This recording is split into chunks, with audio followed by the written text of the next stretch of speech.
Es decir, si antes perseguían a los cristianos con alguna fuerza, con alguna rabia, ahora esa gente era peor, pero estaba dentro de la iglesia. Peor de hipócritas, peor de tiranos, pero sean parte de la iglesia, ¿sí?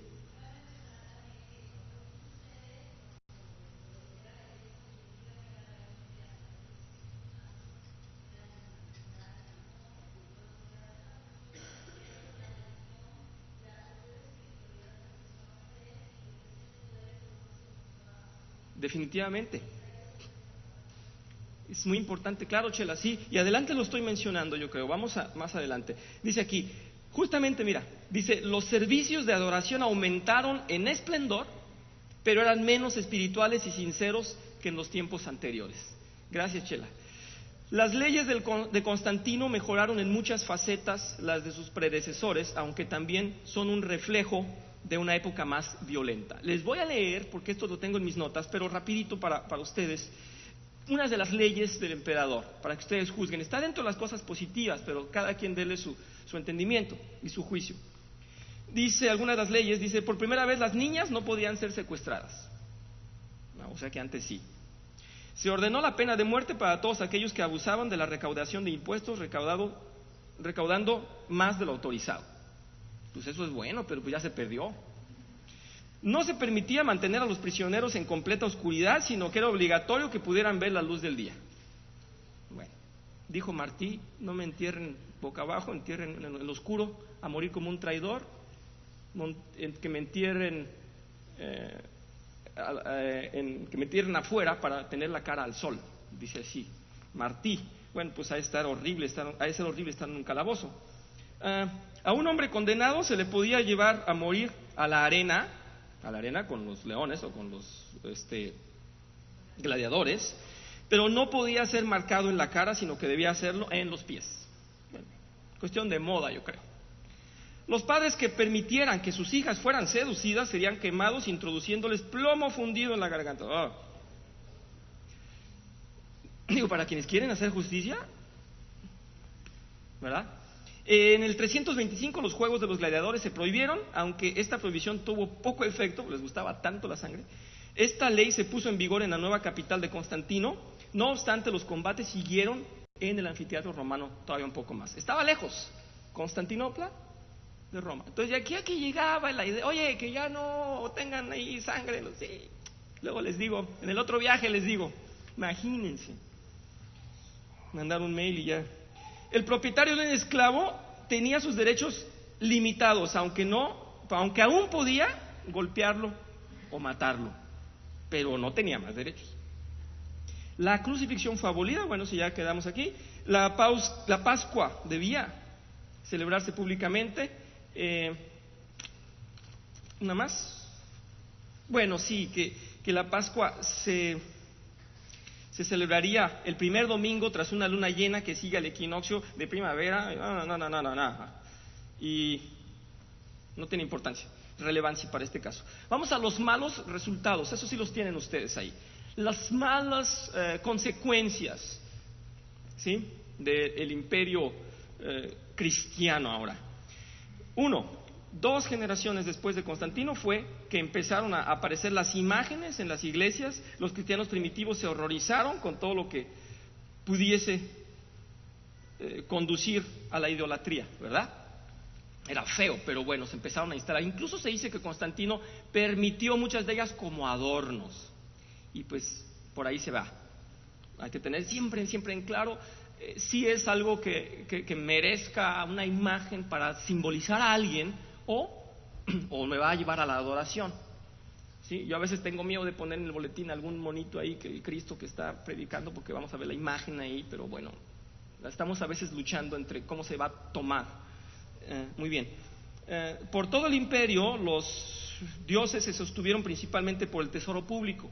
Ahora estas donaciones se concedían a las iglesias y al clero. Los fondos públicos fueron enriqueciendo a la iglesia. Los obispos, ministros y otros funcionarios del culto cristiano recibían un sostén del Estado. Una donación bien recibida por la iglesia, pero al final de dudoso beneficio. Cabe señalar que, ya les dije, este es un resumen de resumen. porque es interesantísimo. Hay tantos datos, tantas cosas muy valiosas y muy emocionantes de leer. Hay muchas historias dentro de esto, pero bueno, tuvimos que hacerlo muy corto. Vamos al número 3. Dice, al clero se le otorgaron muchos privilegios, no todos por ley imperial, sino por costumbre, que pronto llegó a ser ley. Ya no se les exigía el cumplimiento de los deberes públicos que eran obligatorios para todos los ciudadanos, pues los eximieron del pago de contribuciones. Todas las acusaciones contra algún clérigo, ojo, fíjense en la injusticia, todas las acusaciones contra alguien que pertenecía a la institución, a la organización de la iglesia, eran vistas en un juicio. ¿Y dónde se llevaba el juicio? En la iglesia. O sea, no era un juicio que se tomara en el Estado, sino que todo lo que uno podía decir de un sacerdote, de su mal comportamiento, tenía que arreglarse dentro de la iglesia. Sí, señor. Hasta el día de hoy, bueno, pues no lo sabía yo. Gracias. Muy bien. Bueno, sí. Entonces el clero tiene esa protección todavía.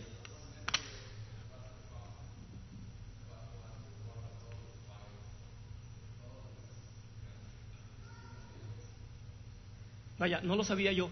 Yo entiendo que teológicamente con quien tenemos la culpa es con Dios y con quien tenemos que arreglar eso es directamente con nuestra iglesia, pero nosotros somos obedientes al Estado. Como protestantes, si pasa algo no estamos bajo ninguna tutela, vamos a cárcel y vamos a juicio civil. Sin embargo, la iglesia católica, entonces yo no lo sabía, sigue protegida como una institución totalmente independiente en cuanto a lo legal. Muy bien. Pues ese fue un mal resultado desde entonces. Vamos al...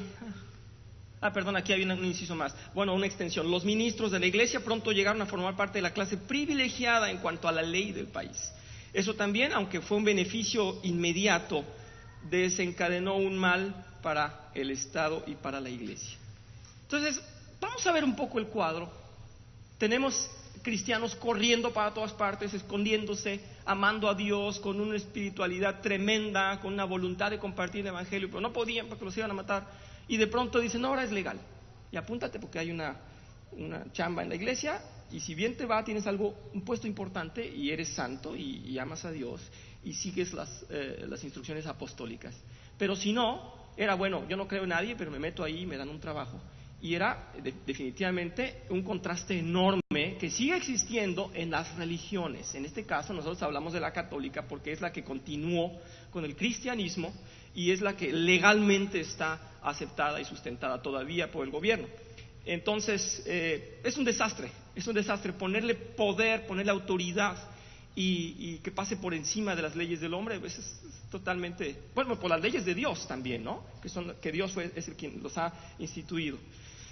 Viene un punto muy importante. Lo puse para ustedes ahí con letras chiquitas, pero merece una clase aparte. Solamente les voy a dar una pintadita de esto. Ya lo estudiamos con los jóvenes, ¿verdad? Hace algún tiempo. Pero lo voy a hacer tal vez con ustedes, si Dios me da licencia. El sincretismo. ¿Alguien sabe lo que es el sincretismo? Así práctico, rápido, en 2 palabras. No. Sí.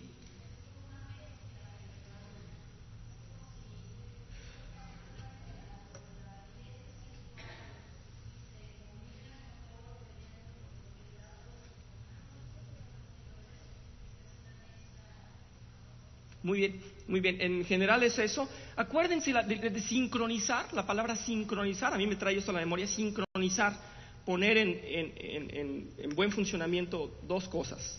Entonces, acoplar, sincronizarlas para que funcionen al mismo tiempo.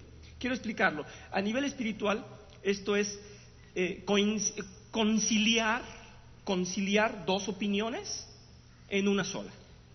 Terrible cosa en el cristianismo. Y se empezó a dar ahí. ¿Cómo se da y cómo funciona? Los adoradores de los dioses pasados empezaron a ver en todo el cristianismo alguna similitud en alguna situación de autoridades y dijeron, bueno, tú adoras a ese Dios, yo adoro a uno que se le parece, ¿por qué no le llamamos un nombre intermedio? O yo me cambio de nombre, pero yo voy a adorar al mío. y tú al tuyo, y vas en el mismo mono ahí. Eso pasó y ha pasado mucho en Latinoamérica. Se los pongo muy muy sencillo. Vienen los españoles con el catolicismo, se encuentran los dioses de las culturas antiguas aquí en América, y dicen, bueno, tú tienes el dios de la lluvia, el dios del sol, el dios de la tierra, etcétera, y decimos, pues no hay problema, no nos vamos a pelear, no te vamos a quitar tu dios. Este se parece a este, mira, vamos a poner un templo de Santa Fulanita y ese es tu dios, es el mismo, nomás que para nosotros se llama, vamos a conciliar. Y es lo que pasa en Cuba con el Yoruba o toda la cultura negra africana, que vienen los dioses negros, Yemanyá, Asesu, todos los dioses que obviamente no tienen nada que ver con el cristianismo, pero llegó el catolicismo y dijo, no nos vamos a pelear, vamos a decir que San Tomás de no sé quién es tu Yemanyá y la Virgen María es el otro, entonces vamos a hacer un acoplamiento y es un sincretismo. No nos peleamos, tú sigue con tus collares y con tus sacrificios y matando pollos y sigue haciendo ahí el homenaje en el mar a la reina Yemanyá y entonces va a ser la Virgen María. Así de espantoso. ¿Dónde se originó esto? Aquí. En el cristianismo se dio en este momento. Vamos a leerlo. Las formas y ceremonias del paganismo gradualmente se fueron infiltrando en la adoración. Algunas de las antiguas fiestas paganas llegaron a ser fiestas de la iglesia con cambio de nombre y de adoración. Alrededor de 405, en los templos comenzaron a aparecer, a adorarse y rendirse culto a las imágenes de los santos y mártires. La adoración de la Virgen María sustituyó a la adoración de Venus y Diana. La cena del Señor llegó a ser un sacrificio en lugar de un acto recordatorio. El anciano evolucionó de predicador a sacerdote. Hay mucho que hablar aquí. El acto de la comunión en nosotros es una remembranza, es un recuerdo, es a cada vez recordar que la sangre del Señor Jesucristo nos ha lavado y que su cuerpo es compartido en nosotros. Es definitivamente un homenaje, un recuerdo, una ceremonia de unidad, del mismo entendimiento, de la misma dependencia de nuestro Salvador. Para ellos no. Para ellos ya se convirtió con una mezcla de culturas. Incluso había una antigua secta que eran los mitras y que tenían el culto de tomar sangre de toro y con eso tomaban fuerza y vida. Entonces lo mezclaron con el cristianismo, hicieron un sincretismo y dijeron, esto es lo que funciona. Con el tiempo, la Iglesia romana usó dos argumentos para este efecto. Dijeron, es que se trata de una consustanciación. Es decir, el Espíritu de Dios, Dios mismo, se convierte en sustancia y nos la tomamos. ¿Y te acuerdas que decían, no le muerdas porque es Dios? ¿Se acuerdan? Ese fue un argumento. Y después de muchas protestas dijeron, no, pero ¿cómo? No, es que nos equivocamos. No es consustanciación, es transustanciación. Y es que la oblea y el vino se transforman, o sea, ya existen. En la otra decía consustanciación, se hacen sustancia, o sea, de la nada aparecen. Después le dijeron, pues no es cierto, pues ahí lo tenías. Dijeron, es que me equivoqué, es transustanciación. El vino se convierte. ¿No han cantado? Se convierte ahora en pan y vino de amor en el cuerpo. Y no es cierto, no se convierte. Podemos dar una clase acerca de esto, una clase. Ojo, sincretismo, horror.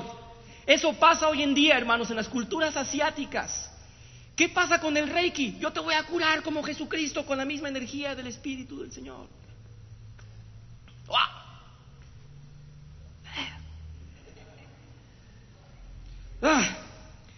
Debido al poder ejercido por la Iglesia, no vemos al cristianismo que transforma al mundo a su ideal, sino al mundo que domina a la Iglesia. Qué pena. Ahí estamos. Híjole, a ver si alcanzo. A la humanidad y la santidad de la época primitiva le sucedieron ambición, orgullo y arrogancia entre los miembros de la Iglesia.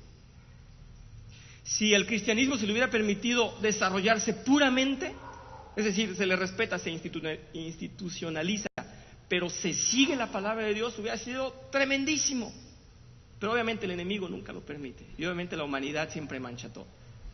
Fue manchada de poder, de dinero, de muchos lujos, mucha ostenticidad, y fue un desastre. Muy bien. En Oriente el Estado dominaba de tal modo a la Iglesia que ésta perdió toda su energía y vida. En Occidente, como veremos, la Iglesia usurpó poco a poco el poder del Estado.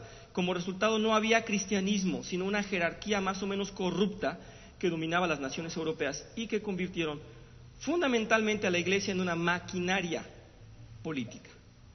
Es espantoso, tomó otras dimensiones. Bien, vamos a la fundación de Constantinopla. Me queda muy poquito tiempo. No sé si lo dejamos ahí para la siguiente clase, porque es demasiada información. Yo creo que sí, porque parece que los he bañado de información. Les quiero decir que el arzobispo de Constantinopla se quiere desconstantinopolizar, y el que lo desconstantinopolice será un gran desconstantinopolizador. Muy bien, vamos a tener que ver. Sí, sí.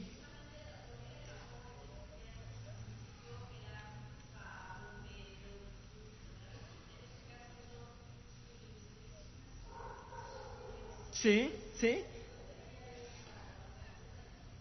Sí, desde un principio algo que sí aceptó Constantino es que se le nombrara al pontífice. Él sí lo aceptó. Es que imagínense, tanto poder, eran una extensión de tierra tremenda. Primero era todo, primero era todo, después se dividió.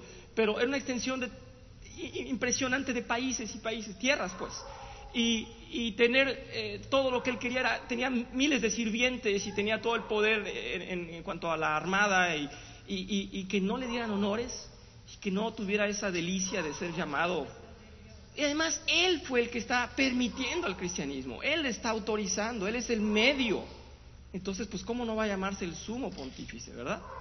Pero ya dijimos que puente, o pontífice es puente, y pues él no puede ligarnos con Dios, solamente Jesucristo. Bueno, perdónenme por esa ráfaga de información, no sé si ella... Gracias, pastor, sí.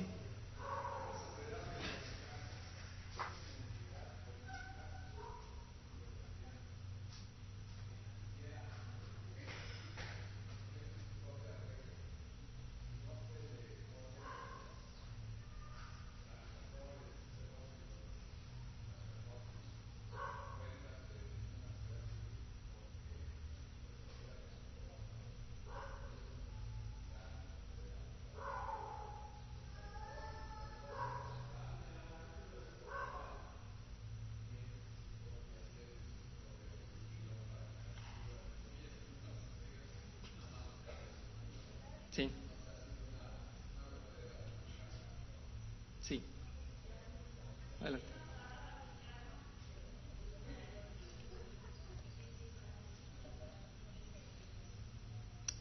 Muy bien, interesante. No es de Batman y Robin, ni tampoco de Vato, como le dicen aquí, Vato, no. No sé si hay más preguntas, tenemos 2-3 minutitos, si alguien quiere, con mucho gusto, y si no las sé, nos las dejamos de tarea, espero saberla, y si no, aprendemos todos.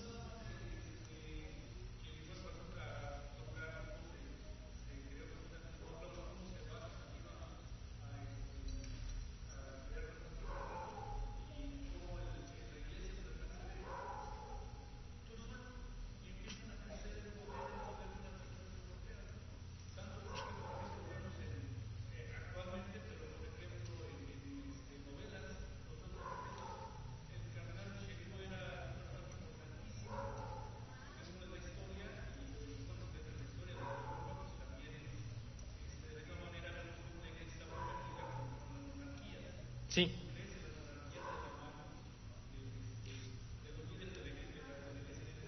sí, tienes razón. Eso viene un poco después.